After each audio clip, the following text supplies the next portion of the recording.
إن الذين اتخذوا العجل سينالهم غضب من ربهم وذلة في الحياة الدنيا وكذلك نجزي المفترين والذين عملوا السيئات ثم تابوا من بعدها وآمنوا إن ربك من بعدها لغفور رحيم ولما سكت عن موسى الغضب أخذ الألواح وفي نسختها هدى ورحمة للذين هم لربهم يرهبون واختار موسى قومه 70 رجلا لميقاتنا فلما أخذتهم الرجفة فقال رب لو شئت أهلكتهم من قبل وإياي أتهلكنا بما فعل السفهاء منا إن هي إلا فتنتك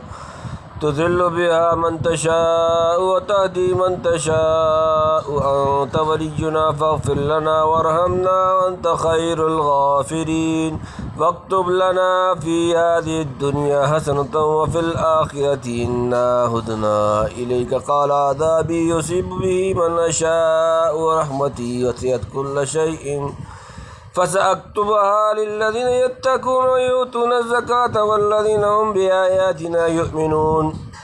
الذين يتبعون الرسول النبي الأمي الذي يجدونه مكتوبا عندهم في التوراة والإنجيل يأمرهم بالمعروف وينهاهم عن المنكر ويحل لهم الطيبات ويحرم عليهم الخبائث ويدعهم عنهم إسرهم والأغلال التي كانت عليهم فالذين آمنوا به وازروه ونصروه واتبعوا النور الذي أنزل معه أولئك هم المفلحون إن الذين اتخذوا العجل سينالهم غضب من ربهم وذلة في الحياة الدنيا وكذلك نجزي المفترين إن بشك الذين وہ لوگ جو اتخذوا انہوں نے بنا لیا العجل بسرا سینالہم عن قریب نے پہنچے گا غضب من ربهم ان کے رب کا وذلت اور ذلت فی میں الحیاتی زندگی دنیا وکذالک اور اسی طرح نجزی ہم سزا دیتے ہیں المفترین بہتان باندھنے والے البتہ جنہوں نے بچڑے کو معبود بنا لیا ان کو پہنچے گا غضب ان کے رب کا اور ذلت دنیا کی زندگی میں اور یہی سزا دیتے ہیں بہتان باندھنے والوں کو یہ غضب وہی ہے جس کا ذکر سورہ بقرہ میں ربع پارہ الف لام میم کے بعد گزر چکا، یعنی گوشالہ پرستوں کو وہ لوگ قتل کریں جنہوں نے یہ حرکت نہیں کی اور دوسروں کو روکنے میں حصہ نہ لیا ہے۔ اس سے معلوم ہوا کہ مرتد کی سزا دنیا میں قتل ہے۔ والذین عملوا السیئات ثم تابوا من بعدها وآمنوا ان ربک من بعدها لغفور رحیم والذین اور جن لوگوں نے عمل کیا السیئات برے ثم پھر توبہ کی من بعدها اس کے بعد وآمنوا اور ایمان لائے ان بے شک ربک تمہارا رب بعدها اس کے بعد غفور بخشنے والا رحیم مہربان، اور جنہوں نے کیے برے کام پھر توبہ کی اس کے بعد اور ایمان لائے تو بے شک تیرا رب توبہ کے پیچھے البتہ بخشنے والا مہربان ہے۔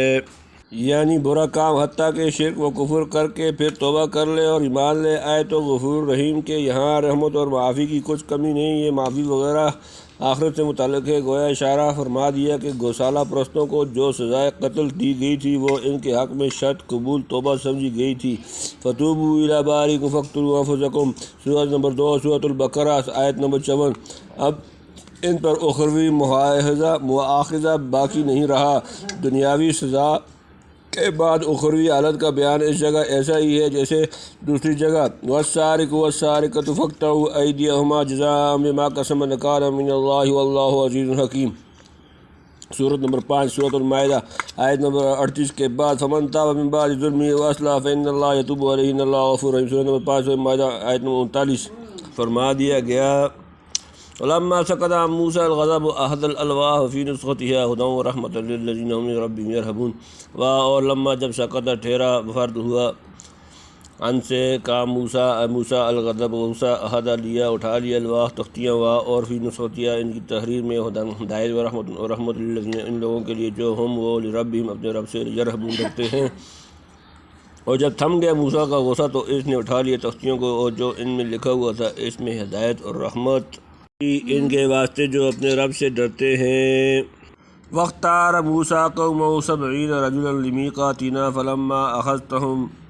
فلما أخذتهم الرجفة قال رب لو شئت أهلكتهم من قبل وإياي أتهلكنا بما فعل السفهاء منا إن هي إلا فتنتك تضل بها من تشاء وتهدي من تشاء وأنت ولينا فاغفر لنا وارحمنا وأنت خير الغافرين۔ وختار اور چن لیے موسیٰ کو وہ اپنی قوم 70 رجلا مرد لمیقاتنا ہمارے وعدے کے وقت کے لیے فلما پھر جب عہدتہم انہیں پکڑ آ لیا رجفت زلزلہ قال اس نے کہا ربی اے میرے رب لو شئت اگر تو چاہتا ہلاکتا ہوں انہیں ہلاک کر دیتا من قبل اس سے پہلے ویایا اور مجھے اتہلکنا کیا تو ہمیں ہلاک کرے گا بما اس پر جو فعلا کیا السفہاء بیوقوف جمع منا ہم میں سے ان یہ نہیں الا مگر فتنہ کا تیری آزمائش تضل تو گمراہ کرے بہا اس میں اس سے من جسے تشاء تو چاہے و تہدی اور تو ہدایت دے من جو ہو جس سے تشاء تو چاہے انتا تو ولینا ہمارا کارساز فاغفر سو ہمیں بخش دے لنا اور تو ورحمنا ہم پر رحم فرما و انت اور تو خیر بہترین الغافرین بخشنے والا۔ اور چن لیے موسیٰ نے اپنی قوم میں سے 70 مرد ہمارے وعدہ کے وقت پر لانے کو، پھر جب ان کو زلزلہ نے پکڑا تو بولا اے رب میرے اگر تو چاہتا تو پہلے ہی سے ہلاک کر دیتا ان کو، اور مجھ کو کیا ہم کو ہلاک کرتا اس کام پر جو کیا ہماری قوم کے احمقوں نے یہ سب تیری آزمائش ہے بتلا دیے اس میں جس کو تو چاہے اور سیدھا رکھے جس کو چاہے تو ہی ہمارا تھامنے والا سو بخش دے ہم کو اور رحمت کا رام پر اور تو سب سے بہتر بخشنے والا ہے۔ راجہ یہی معلوم ہوتا ہے کہ یہ میقات اس میقات کے علاوہ ہے جو موسیٰ علیہ السلام کو تورات عطا فرمانے کے لیے مقرر ہوا تھا۔ نیز آیات و حاضرہ کی ترتیب سے بظاہر مفہوم ہوتا ہے کہ یہ واقعہ گوسالہ پرستی اور سرایابی کی بعد پیش آیا، لیکن سورۃ النساء کی آیت فقالوا ارنا اللہ جہرۃ فاخذتہم الصاعقۃ بظلمہم ثم اتخذتم العجل من بعدہ ما جاءتہم البینات سورۃ نمبر 4 سورۃ النساء آیت نمبر 153 سے زیادہ صفائی سے بتلائی ہے کہ گوسالہ پرستی اس واقعے کے بعد ہوئی۔ اللہ اعلم بالصواب۔ اس واقعہ کا خلاصہ سورہ بقرہ میں ربع پارہ الف لام میم کے بعد گزر چکا ہے۔ بنی اسرائیل نے حضرت موسیٰ علیہ السلام سے کہا تھا کہ تمہاری باتیں اس وقت تسلیم کر سکتے ہیں جب خدا تعالیٰ سے خود سن لیں۔ حضرت موسیٰ ان میں سے 70 آدمیوں کو جو سردار تھے منتخب کر کے طور پر لے گئے۔ آخر انہوں نے حق تعالیٰ کا کلام سن لیا، کہنے لگے کہ جب تک ہم خدا کو اپنی آنکھوں سے بے حجاب دیکھ نہ لیں ہم کو یقین نہیں آ سکتا۔ اس گستاخی پر نیچے سے سخت بھونچال آیا اور اوپر سے بجلی کی کڑک ہوئی، آخر کام کر مر گئے یا مردوں کی سی حالت کو پہنچ گئے۔ موسیٰ نے اپنے آپ کو ان کے ساتھ نتھی کر کے نہایت مؤثر انداز میں دعا کی، جس کا حاصل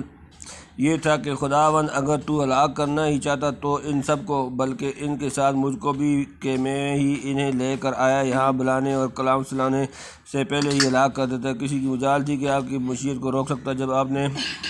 ایسا نہیں چاہا بلکہ مجھے لانے کی اور ان کو کلام الہی سننے کے لیے یہاں آنے کی اجازت دی، تو یہ کیسے گمان کیا جا سکتا ہے کہ اپنے یہاں بلا کر محض بعض بیوقوفوں کی حماقت کی سزا میں ہم سب کو ہلاک کر دینا چاہیے۔ یقیناً یہ رجفہ و صاعقہ کا منظر سب آپ کی طرف سے ہماری آزمائش و امتحان ہے، اور ایسے سخت امتحانات میں ثابت قدم رکھنا یہ یا نہ رکھنا بھی آپ ہی کے قبضے میں ہے۔ اس قسم کے خطرناک اور مذلت الاقدام مواقع میں آپ ہی ہمارے تھامنے اور دستگیری کرنے والے ہیں، اور صرف آپ ہی کی ذات منبع الخیرات سے یہ امید ہو سکتی ہے کہ ہم سب کی گزشتہ تقصیرات اور بے اعتدالیوں سے درگزر فرمائیں اور آئندہ اپنی رحمت سے ایسی خطاؤں اور غلطیوں کا شکار نہ ہونے دیں۔ حضرت موسیٰ کی اس دعا پر وہ لوگ بخشے گئے اور خدا نے ان کو از سر نو زندگی مرحمت فرمائی۔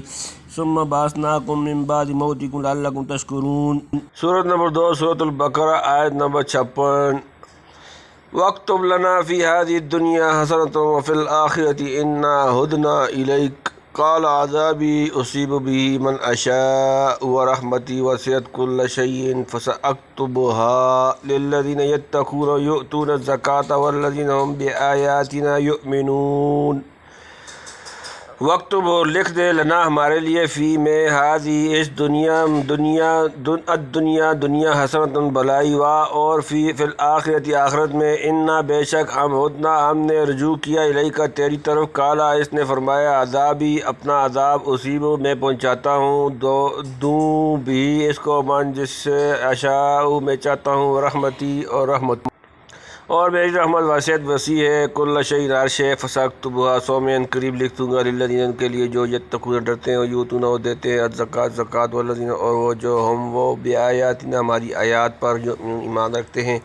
اور لکھتے ہمارے لیے اس دنیا میں بھلائی اور آخرت میں ہم نے رجوع کیا تیری طرف، فرمایا میرا عذاب ڈالتا ہوں میں اس کو جس پر چاہوں اور میری رحمت شامل ہے ہر چیز کو، سو اس کو لکھ دوں گا ان کے لیے جو ڈر رکھتے ہیں اور دیتے ہیں زکوٰۃ اور جو ہماری باتوں پر یقین رکھتے ہیں۔ حضرت شاہ صاحب فرماتے ہیں کہ شاید حضرت موسیٰ نے اپنی امت کے حق میں دنیا اور آخرت کی بھلائی جو مانگی، مراد یہ تھی کہ سب امتوں پر مقدم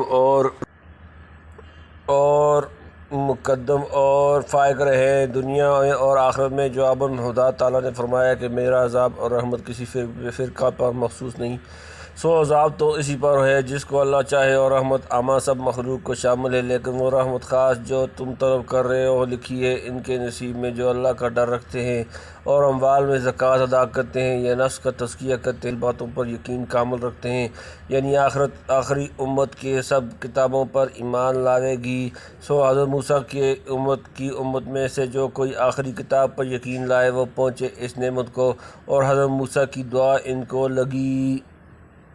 الذين يتبعون الرسول والنبي الأمي الذين يجدونه مكتوبا عندهم في التوراة والإنجيل يأمرهم بالمعروف وينهاهم عن المنكر ويحل لهم الطيبات ويحرم عليهم الخبائث ويضع عنهم إصرهم والأغلال التي كانت عليهم فالذين آمنوا به وعزروه ونصروه واتبعوا النور الذي أنزل معه أولئك هم المفلحون۔ الذين وہ لوگ جو یتبعون پیروی کرتے ہیں الرسول النبی نبی الامی الذین وہ جو جس یجدون اسے پاتے ہیں مکتوب لکھا ہوا عندہم اپنے پاس فی میں التوراۃ توریت والانجیل اور انجیل، یامرہم وہ حکم دیتا ہے بالمعروف بھلائی، وینہاہم اور روکتا ہے انہیں عن سے المنکر برائی، ویحل اور حلال کرتا ہے لہم ان کے لیے الطیبات پکیزہ چیزیں، ویحرم اور حرام کرتا ہے علیہم ان پر الخبائث ان ناپاک چیزیں، ویضع اور اتارتا ہے عنہم ان کے بوجھ، اسرہم ان کے بوجھ، والاغلال اور توق التی جو کانت تھے علیہم ان پر، فالذین پس جو لوگ آمنوا بھی ایمان لائے اس پر، وعزروہ اور اس کی رفاقت حمایت کی، ونصروہ اور اس کی مدد کی، واتبعوا پیروی کی نور الذی جو انزل اتارا گیا معہ اس کے ساتھ، اولئک وہی لوگ ہم وہ المفلحون فلاح پانے والے وہ لوگ جو پیروی کرتے ہیں اس رسول کی جو نبی امی ہے کہ جس کو پاتے ہیں لکھا ہوا اپنے پاس تورات میں اور انجیل میں، وہ حکم کرتا ہے ان کو نیک کام کا اور منع کرتا ہے برے کام سے، اور حلال کرتا ہے ان کے لیے سب چیزیں پاک چیزیں، اور حرام کرتا ہے ان پر ناپاک چیزیں، اور اتارتا ہے ان پر سے ان کی بوجھ اور وہ قیدیں ہیں جو ان پر تھیں۔ سو جو لوگ اس پر ایمان لائے اور اس کی رفاقت کی اور اس کی مدد کی اور تابع ہوئے اس نور کے جو اس کے ساتھ اترا ہے، وہی لوگ پہنچتے ہیں اپنی مراد کو۔ امی یا تو بمعنی والدہ کی طرف منسوب ہے، جس طرح بچہ ماں کے پیٹ سے پیدا ہوتا ہے اور کسی کا شاگرد نہیں ہوتا۔ نبی کریم صلی اللہ علیہ وسلم نے ساری عمر کسی مخلوق کے سامنے زانو تلمیذ نہیں تھے، تلمذ طے نہیں کیا۔ اس پر کمال یہ ہے کہ جن علوم معارف اور حقائق و اسرار کا آپ نے حفاظہ فرمایا، کسی مخلوق کا حوصلہ نہیں کہ اس کا عشر اشیر پیش کر سکے۔ پس نبی امی کا لقب اس حیثیت سے آپ کے لیے مایہ صد افتخار ہے، اور یہ امی کی نسبت ام القریٰ کی طرف ہو جو مکہ معظمہ کا لقب ہے، جو آپ کا مولد شریف تھا، یعنی آپ کی تشریف آوری کی بشارت اور نبوت و صفات کتب سماویہ سابقہ میں مذکور ہے، حتیٰ کہ اس وقت سے لے کر آج تک 1350 برس کی کاٹ چھانٹ کے بعد بھی موجودہ بائبل میں بہت سی بشارات و اشارات پائے جاتے ہیں جن کو ہر زمانے کے علماء بقولہ کتب دکھلاتے چلے آئے ہیں۔ واللہ الحمدللہ علی ذالک، یعنی یہود پر سخت احکام تھے اور کھانے کی چیزوں میں ان کی شرارتوں کی وجہ سے تنگی تھی۔ فَبِالظُّلْمِ مِنَ الَّذِينَ هَادُوا حَرَّمْنَا عَلَيْهِمْ طَيِّبَاتٍ أُحِلَّتْ لَهُمْ سورۃ نمبر 4 سورۃ النساء آیت نمبر 160۔ اس دین میں وہ سب چیزیں آسان ہوئیں اور ناپاک چیزیں مثلاً لام خنزیر یا گندی باتیں مثلاً سود خوری وغیرہ انہوں نے حلال کر رکھی تھی۔ ان کی حرمت اس پیغمبر نے ظاہر فرمائی، غرض ان سے بہت سے بوجھ ہلکے کر دی اور بہت سی قیدیں اٹھا دی گئیں، جیسا کہ حدیث میں فرمایا بُعِثْتُ بِالْحَنِیفِیَّۃِ السَّمْحَۃِ۔ نور سے مراد وہی ہے، مطلوع ہو یا غیر مطلوع، یعنی قرآن و سنت